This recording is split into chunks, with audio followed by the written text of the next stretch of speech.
اسراء اور معراج سے پہلے آپ صلی اللہ علیہ وسلم ایک سخت زندگی گزار رہے تھے۔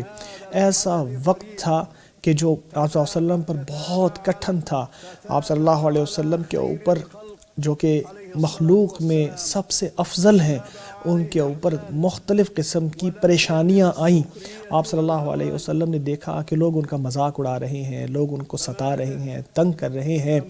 آپ صلی اللہ علیہ وسلم کی بیوی خدیجہ رضی اللہ تعالی عنہا فوت ہو گئی تھی، جو کہ آپ صلی اللہ علیہ وسلم کے سکون کا ذریعہ تھی، صبر دلانے والی تھی، آپ صلی اللہ علیہ وسلم کی مدد کرنے والی تھی، مختلف تنگیوں میں، مختلف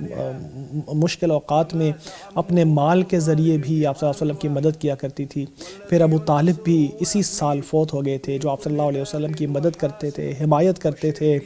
ہر شر پسند شخص سے جو آپ صلی اللہ علیہ وسلم کو اذیت دینا چاہتا تھا، ابو طالب ان کی خوب مدد کیا کرتے تھے، حمایت کیا کرتے تھے۔ پھر آپ صلی اللہ علیہ وسلم نے حج کے وقت پہ مختلف قبائل کے پاس جا کے نصرت تلاش کی، یہاں تک کہ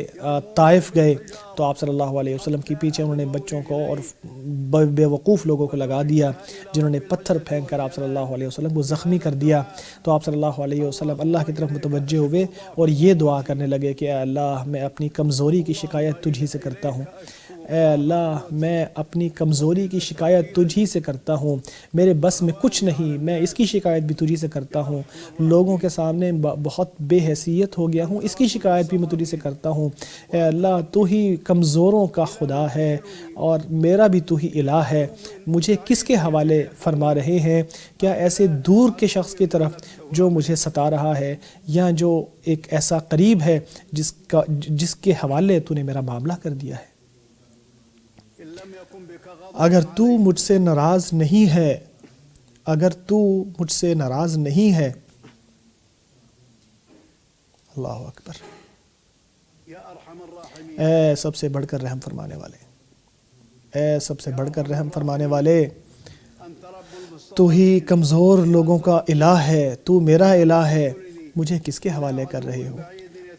اس دشمن کے حوالے جو دور کا ہے، جو مجھے ستا رہا ہے، یا ایک دشمن کے حوالے جو مجھے ستا رہا ہے؟ اگر تو مجھ سے ناراض نہیں ہے تو مجھے کوئی فکر نہیں، لیکن عافیت تیری اتنی ہے کہ وہ میرے لیے بھی کشادہ ہے۔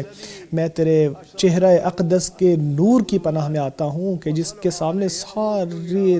طریقیاں اجالا ہو جاتی ہیں۔ میں پناہ میں آتا ہوں کہ تیرا غضب میرے اوپر نازل ہو، یا تیری ناراضگی میرے اوپر آئے، یا تو اپنی ناراضگی مجھ پر نازل فرمائے، تو